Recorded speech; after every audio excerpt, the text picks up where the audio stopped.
Assalamualaikum warahmatullahi wabarakatuh teman-teman. Jumpa lagi bersama saya Anton. Kita masih belajar tentang P3K keperawatan. Kita langsung saja ke soal yang pertama. Halusinasi merupakan gangguan persepsi. Bila seseorang mendengarkan sesuatu yang dibisikkan oleh orang lain, hal ini termasuk halusinasi.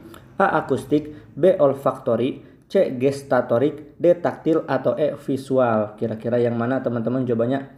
Mari kita bahas satu persatu. Halusinasi akustik adalah gangguan meliputi organ pendengaran kita. Bisikan-bisikan yang terdengar di telinga menjadi faktor pendorong perbuatan penderita. Jadi jawabannya adalah yang A. Kemudian kalau olfaktori adalah penderita menghirup bau-bau tertentu padahal tidak ada sumber bau, misalnya bau parfum, bau busuk, bau menyengat, dan lain-lain. Kalau gestatorik adalah penderita merasakan sensasi di mulutnya. Kalau taktil, penderita merasakan sensasi rabaan di tubuhnya tanpa stimulus atau rangsangan. Misalnya merasakan sakit seperti disetrum, digebukin, merasakan panas, dan merasakan dingin. Kemudian kalau halusinasi visual adalah halusinasi dari organ penglihatan. Jadi pasien melihatnya sedangkan orang lain tidak melihatnya. Soal berikutnya. Anjuran keperawatan yang diberikan pada ibu hamil yang mengalami mual dan muntah pada kehamilan trimester pertama antara lain: A. Mengatur posisi tidur, posisi kepala lebih rendah daripada kaki. B. Menganjurkan diet TKTP. C. Menganjurkan ibu untuk istirahat yang cukup pada siang hari. D. Memberikan makanan porsi kecil tapi sering. Atau E. Anjurkan untuk mengganti kalori yang hilang dengan minum susu. Kira-kira yang mana teman-teman jawabannya? Jawabannya adalah yang C. Anjuran istirahat yang cukup pada siang hari pada ibu hamil dapat mengurangi rasa mual. Soal nomor 3. Salah satu tindakan anjuran keperawatan yang dilakukan pada ibu bersalin untuk mencegah terjadi perdarahan postpartum adalah: A. Memberikan obat-obatan anti perdarahan. B. Mempersiapkan untuk pemberian transfusi darah. C. Mengukur tekanan darah setiap 15 menit. D. Memberikan tablet besi atau Fe. Atau E. Melakukan observasi perdarahan yang keluar. Kira-kira yang mana teman-teman? Jawabannya. Jadi perdarahan postpartum adalah perdarahan lebih dari 500 sampai 600 mili selama 24 jam setelah anak lahir, termasuk perdarahan karena retensio plasenta. Perdarahan postpartum adalah perdarahan dalam skala 4, lebih dari 500 cc dalam 24 jam setelah anak dan plasenta lahir. 3 hal yang harus diperhatikan dalam menolong persalinan dengan komplikasi perdarahan postpartum adalah: yang pertama, menghentikan perdarahan dengan memberikan obat-obatan anti perdarahan. Jadi jawabannya adalah yang A.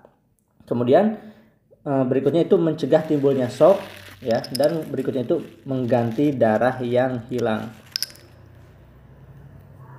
Soal nomor 4. Untuk memperluas jalan lahir adalah dengan episiotomi. Saat yang tepat untuk melakukannya adalah: A. Kepala sedang membuka pintu. B. Di luar his. C. Perineum menonjol dan semakin menipis. D. Putaran faksi dalam. Atau E. Putaran faksi luar. Kira-kira yang mana teman-teman jawabannya? Jadi episiotomi adalah sebuah teknik atau tindakan memperluas jalan lahir pada vagina dengan melakukan pengguntingan jaringan otot vagina dan dubur.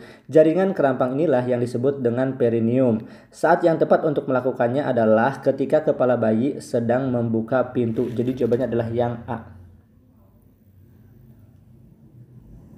Soal berikutnya.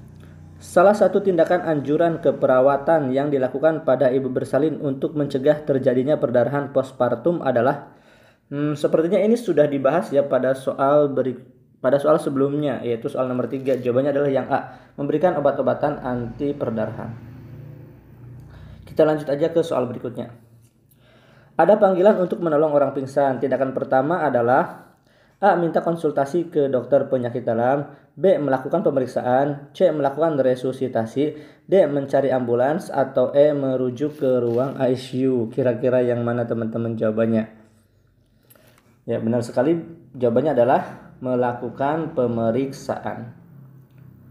Jadi penanganan pada orang pingsan adalah lakukan pemeriksaan, kemudian baringkan penderita di tempat teduh dan udara segar. Bila wajah pucat, kepala direndahkan. Jadi biar oksigen atau darahnya itu suplainya ke otak itu banyak. Kemudian buka atau longgarkan pakaian. Bila penderita muntah, letakkan kepala pada posisi miring untuk mencegah muntahan tersedak masuk ke paru-paru atau bahasa medisnya aspirasi. Kemudian berikan penyegar atau dekolgen atau amoniak agar segera sadar dan jangan berikan minum pada orang yang pingsan. Soal berikutnya. Contoh obat yang termasuk dalam golongan penisilin adalah A. Cefradin, B. Ampicillin, C. Tetrasiklin, D. Chloramphenicol, atau E. Lincomycin. Kira-kira yang mana teman-teman jawabannya? Contoh obat yang termasuk golongan penisilin adalah ampicillin dan amoxicillin. Obat golongan ini digunakan untuk mengobati infeksi pada saluran napas bagian atas, hidung dan tenggorokan seperti sakit tenggorokan, untuk infeksi telinga, bronkitis kronis, pneumonia, dan saluran kemih, kandung kemih, dan ginjal. Jadi jawabannya adalah yang B. Ampicillin.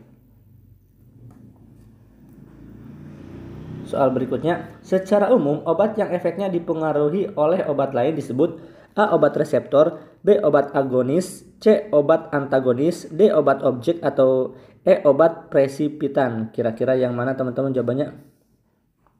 Jadi secara umum obat yang efeknya dipengaruhi oleh obat lain disebut obat objek, ya. Contohnya adalah digoxin, gentamicin, warfarin, dilantin, obat sitotoksik, kontrasepsi oral, dan obat-obatan sistem saraf pusat.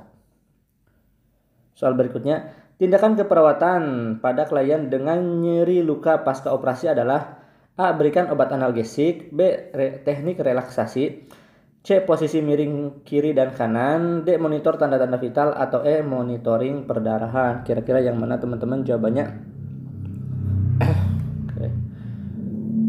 Ini di sini kan pada dengan nyeri luka operasi. Jadi tindakan keperawatan pada klien dengan nyeri luka operasi adalah antisipasi kebutuhan terhadap obat nyeri dan atau metode tambahan penghilang nyeri. Jadi harus menggunakan obat penghilang nyeri dulu. Jawabannya adalah yang A. Berikutnya, berikan obat nyeri analgesik sesuai pesanan dan evaluasi efektivitasnya. Misalnya kita berikan paracetamol dulu. Kalau misalnya paracetamol tidak sakit, kita kolaborasi ya. Paracetamol hilang, sakitnya tidak hilang, kita berikan obat yang lebih besar lagi. Apanya tuh? Efeknya ya lebih besar lagi. Kemudian berikan tindakan kenyamanan lain yang membantu seperti perubahan posisi atau menyokong dengan bantal, ya.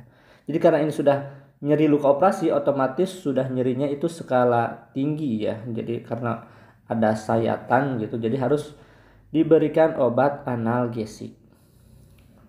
Tujuan dari kampanye cuci tangan pakai sabun adalah A. Untuk meramaikan masyarakat, bukan ya.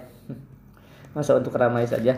B. Untuk menurunkan tingkat kematian balita dan pencegahan terhadap penyakit lain. C. Menurunkan angka kematian ibu. D. Mensupport pemerintah, atau E. Kerjasama pemerintah. Jadi tujuan kampanye cuci tangan adalah untuk menurunkan tingkat kematian balita dan pencegahan terhadap penyakit lain. Jawabannya adalah yang B. Baik teman-teman, itu saja yang bisa saya sampaikan pada kesempatan kali ini. Semoga videonya bermanfaat. Kita bertemu lagi di video saya selanjutnya. Wassalamualaikum warahmatullahi wabarakatuh.